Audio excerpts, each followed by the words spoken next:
Do you think Gaddafi has vowed to fight to the death? I mean, that's a quote. Is that how this is going to end? Is he just going to need to be killed for this to end? I don't know. I don't think it's necessarily the case. It's certainly not the stated rationale of the intervention. No, for sure. PJ Crowley, who you might recall was until very recently Yeah. the spokesperson for the State Department and left after being critical of the Pentagon's treatment of Bradley Manning, who was the person behind the WikiLeaks. He had a Allegedly, tweet. allegedly. Allegedly, he had a tweet still defending this action and saying the point of the action is not to take out Gaddafi, it is to bolster the Libyan rebels so you could then move towards a diplomatic solution. It was to sort of recalibrate the balance of power in the country so you could then have talks. Now, obviously, Crowley's speaking unofficially because he's not in the State Department anymore, but I presume he's privy to some of the insider rationale. At least up until a few days ago, he was, yeah. Right. And considering that he's outside the government now, I see no reason for him to be giving a phony reason. So I assume that's the actual reasoning.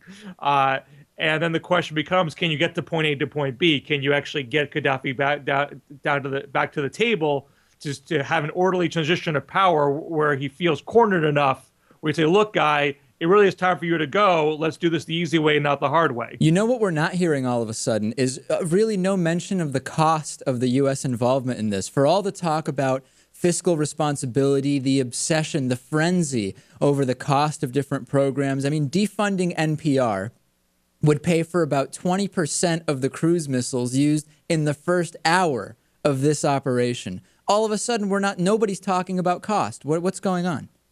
Oh, I assume costs will be talked about in due course. I mean, these things do come together, and in this case, fairly rapidly, despite what McCain and Lieberman say.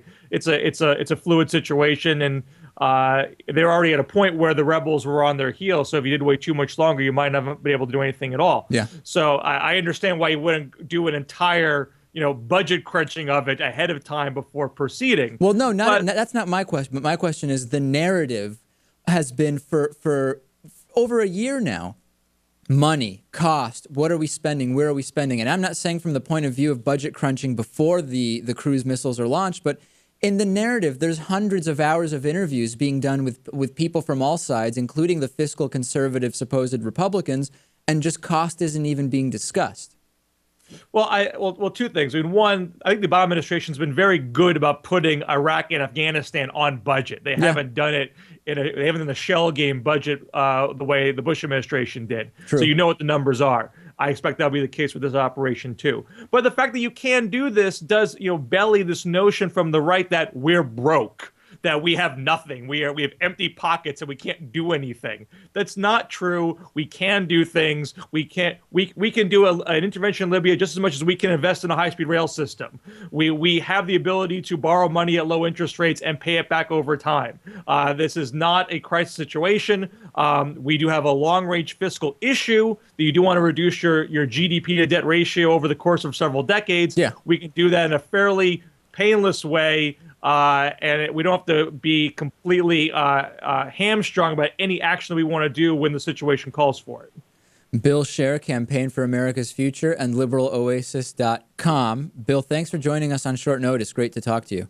Always a pleasure. Okay, take care.